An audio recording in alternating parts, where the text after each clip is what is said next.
네, 뉴스 분석 함께할 신승기 한국국방연구원 북한 군사연구실 연구위원 모셨습니다. 어서 오세요. 네, 러시아 극동지역 시찰을 이어가고 있는 김정은 위원장이 우주기지에 이어 러시아 첨단 무기 시찰까지 행보를 이어가고 있습니다. 그 모습 만나보시죠. 네, 정문가에 있습니다. Он может из Москвы прилететь в Японию и вернуться обратно. При этом ракеты, у него 12 ракет, каждая дальность на 6 тысяч. 이 유압시키가 좋다가 네. 이번에 우리한테 진수했다. 공장의 일꾼들과 과학자, 기술자, 노동자들이 높은 선진 기술과 강인한 정신력으로 우수한 생산 성과를 달성하여 나라의 항공공업 발전에 크게 기여하고 있는 데 대하여 높이 평가하셨습니다. 네, 신승기 연구위원님, 지금 영상에서 본 여러 가지 무기들이 있습니다. 시청자분들은 어떤 급의 무기인지 잘 모르실 수도 있거든요. 좀 설명을 좀 부탁드린다면요. 지금 보신 거에서는 이제 주로 항공기, 특히 북한이 이제 그동안 핵과 미사일에 집중하다 보니까 그 전통적인 재래식 전력, 그 전투기와 함정에 대한 투자가 미비했거든요. 그렇기 때문에 이런 점에서 이번에 러시아를 방문해서 부족했던 그런 어떤 전력을 제공받고 기술을 지원받고 필요한 부품이나 소재를 받는 식으로 해서 그런 협력을 구축하기 위한 그런 방안으로 보입니다. 특히 이제 보시다시피 이제 수호의 30, 수호의 35 같은 거는 최신의 4세대, 4.5세대 전투기거든요. 네. 이런 것들이 들어오면은 기존의 한미 연합 대비 어떤 재래식 전력에서 크게 열세 있던 북한이 어느 정도 그 열세를 만회할 수 있는 그런 공간을 가져갈 수 있는 부분이고요. 그리고 지금 보시고는 이제 킨잘 같은 거는 극초음속이거든요. 사실 저거는 러시아가 지금도 운용 중인 이스칸데르 M이라는 미사일을 항공기 탑재용으로 해서 극초음속용으로 개발한 겁니다. 그렇기 때문에 북한 입장에서는 저 어떤 킨잘 자체보다는 저런 거 이미 북한식의 이스칸데르라고 하는 KN-23을 가지고 있기 때문에 저걸 탑재 운용할 수 있는 항공기가 더 필요할 수 있습니다. 그렇기 때문에 저런 미그 31 같은 항공기를 좀 더 지원을 받든지, 그다음에 해군 부대에 들어갔을 때도 다른 함정보다는 대잠용 호위함을 탔다는 거죠. 그렇다는 거는 이제 북한이 신형 잠수함 SLBM인가 SLCM을 운용할 수 있는 잠수함을 이제 개발하고 건조하기 시작하는데, 이 잠수함을 보호할 수 있는 대잠용 호위함, 대잠용 구축함이 필요한데 이런 관련 기술이나 이런 전력을 지원받기를 희망하는 의도라고 볼 수 있겠습니다. 네, 그러면 미사일 자체보다는 이 미사일을 발사할 수 있는 발사체에 더 관심이 많다고 보면 되는 걸까요? 그렇죠. 이제 북한이 미사일은 많이 개발했지만 이걸 운용할 수 있는 소위 플랫폼이라고 합니다. 운용 차량, 발사 차량, 발사 함정, 그다음 발사 항공기 이런 것들이 필요한데, 기본적으로 이 플랫폼을 운영하기 위해서는 많은 기반, 산업 기반과 기술이 필요한데 북한은 그런 게 부족하다는 거죠.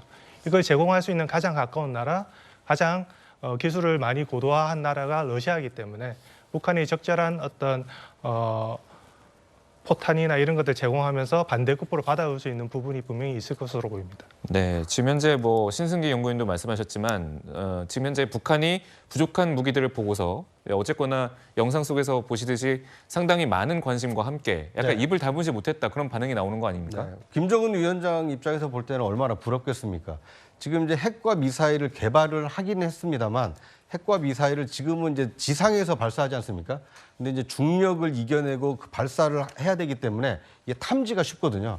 그런데 이제 전투기에서 폭격기에서 만약에 그 미사일을 발사를 한다라면 훨씬 더 먼 거리에서, 그러니까 중력을 이길 필요가 없기 때문에 멀리 보낼 수 있고 탄두의 용량을 키울 수 있기 때문에 이 전략 폭격기에 대해서도 상당히 관심이 많은 것 같고요. 극초음속 미사일의 경우에는 말 그대로 마하 10 정도의 속도이기 때문에 이게 지금 나와 있는 어떤 요격 체계로는 상당히 좀 어려움을 겪을 수밖에 없습니다. 그러니까 자신들이 개발한 핵과 미사일을 효용성을 높이기 위해서 저런 전략 무기들에 대해서 상당히 많은 관심을 가지고 있다, 이렇게 볼 수 있을 것 같습니다. 네, 이 앞서 화면에서도 보셨지만 김정은 위원장 이 미사일을 보면서 질문을 하며 학구열을 뽐냈습니다.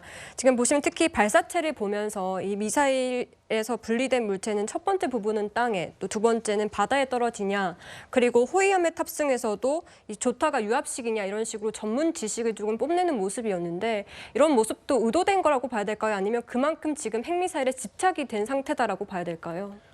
그동안 지난 10년 동안 김정은 위원장에 의해서 북한의 어떤 관련된 핵과 미사일 그리고 그걸 탑재하는 플랫폼의 개발이 굉장히 급속도로 이루어졌다는 거죠. 네. 그렇기 때문에 거기에 관련된 중요한 보고들은 김정은을 통해서 직접적으로 보고됐기 때문에 핵심적인 어떤 기술이나 부품 그다음에 구성품에 대해서는 아마 김정은은 어느 정도 지식을 가지고 있고 그거를 대외에 공개하면서 북한의 지도자가 단순히 어떤 정치적인 모습만 보이는 게 아니고 과학적으로, 공학적으로 어떤 역량도 보여주고 있다는 모습을 보여주고 있다는 점에서 일종의 그 과시 홍보 차원도 일부 포함되어 있다고 봅니다. 네, 과시 홍보 차원이다. 그렇기 때문에 우주기지에 이어서 첨단 무기에 관심을 보이면서 어떻게 보면 한미일에 좀 보란 듯이 경고를 한 것 같다. 그런 취지인데 지금 뭐 북러 정상회담에서 무기 거래에 대해 어느 정도 진전이 있었다라고 한미는 좀 파악을 하고 있는 것 같습니다. 좀 어떻게 보시는지요? 그렇습니다. 그러니까 구체적으로 지금 확인은 되고 있지 않습니다만 푸틴 대통령과 김정은 위원장이 만난 장소 자체가 뭐 우주 발사기지라고는 합니다만 ICBM을 발사할 수 있는 시설을 둘러본 것이고 그 다음에 둘러본 곳은 지금 이제 전략 무기들을 지금 이제 직접 봤기 때문에 아마 이런 무기 거래가 그 성사될 가능성이 크다. 이것이 지금 우리 군 당국뿐만 아니라 이제 미국 측에서도 그렇게 우려를 하고 있는 상황이고요. 그런데 이제 지금 러시아 입장에서는 이런 전략 무기를 북한에 기술 이전하거나 아니면 판매를 제공하는 조건으로 지금 우크라이나 전쟁에서 소진이 많이 됐기 때문에 지금 시급하게 필요한 어떤 이제 재래식 폭탄을 지금 북한으로부터 공급받으려고 하는 거 아니냐. 이런 무기 거래가 현실화된다라면 북한이 간접적으로 사실상 우크라이나 전쟁에 참전하는 것이기 때문에 아마 우리나라뿐만 아니라 미국, 국제사회에서도 북한의 이런 움직임에 대해서 좀 예의주시하고 뭐 또 다른 어떤 제재라든지 이런 제재 방안을 강구하지 않을까 하는 예상을 해봅니다. 네, 위원님 그런데 지금 푸틴 대통령이 김정은 위원장에게 여러 가지 첨단 무기들을 보여주긴 했습니다만 이번 북러 회담에서 별도의 합의문이 나오진 않았거든요. 실제로 이 러시아의 이 첨단 기술들이 북한에 넘어갈 가능성 어느 정도라고 보십니까?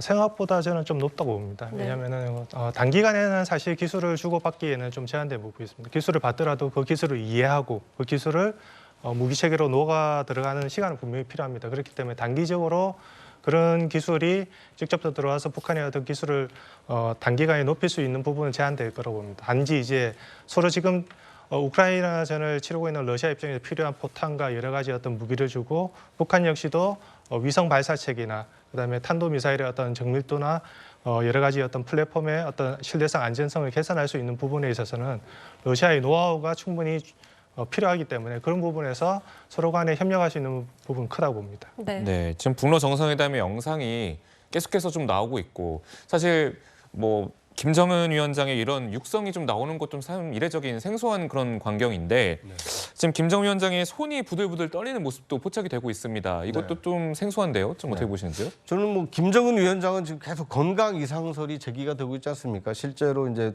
그 뭐 과체중을 넘어서 상당히 좀 고도 비만 상황이기 때문에 건강 그 관리가 제대로 되고 있을지 그리고 지금 그 화면에서 보시듯이 몸을 지금 저렇게 좌우로 흔들면서 들고 있는 종이가 지금 떨리는 모습을 보면 그렇네요. 그리고 이제 손도 지금 뭐 화면상으로 보면 약간 좀 붉은 길을 띠고 있지 않습니까? 네. 과거에 그 2000년 이 김대중 대통령이 방북했을 때 김정일 당시 그 위원장과 이 손을 맞잡았을 때 손이 되게 빨갰었거든요. 네. 그런데 이 손이 빨간 증상은 나중에 이 뇌졸중으로 이어질 가능성도 크기 때문에 아직 뭐 연령대로 보면 뇌졸중을 우려할 만한 상황은 아닙니다만 김정은 위원장의 저 고도비만 상태가 유지가 될 경우에는 이 가족력이 있기 때문에 아마 건강에도 심각한 이 위협이 좀 올 수도 있다 이렇게 예상이 됩니다.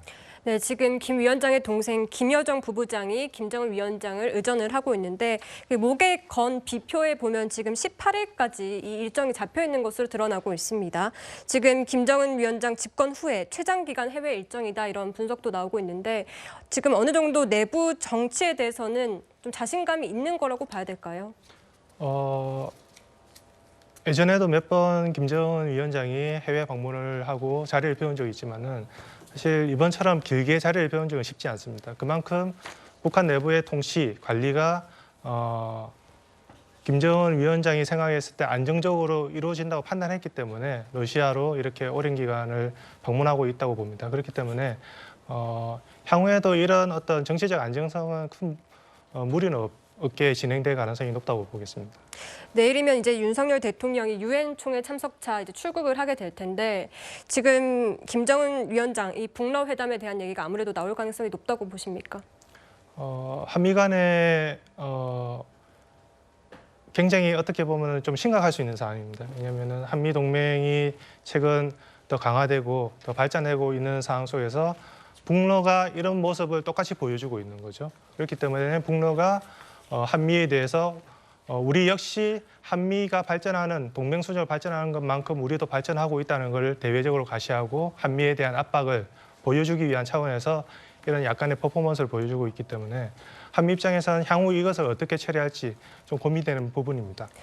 알겠습니다. 지금까지 김정은 위원장의 방러 소식 전해드렸습니다.